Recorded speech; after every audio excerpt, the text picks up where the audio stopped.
Hey everyone, this is Keegan from National Powersports. This 2019 Harley-Davidson Freewheeler with 6,918 miles passes New Hampshire State inspection and runs well. It comes equipped with ABS, cruise control, and has been upgraded with pinstriping. A stylish factory trike with a hot rod attitude, the Freewheeler offers additional stability without compromising performance. Powered by a 114 cubic inch V-twin motor, the Freewheeler puts 89 horsepower and 122 foot-pounds of torque through a 6-speed transmission. It weighs in at 1,084 pounds and has a 27.6 inch seat height.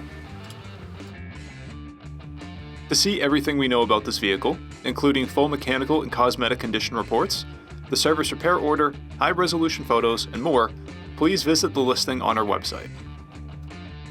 We have also purchased the CycleCheck's Vehicle History Report. You can view this report by clicking the link on the right side of the video.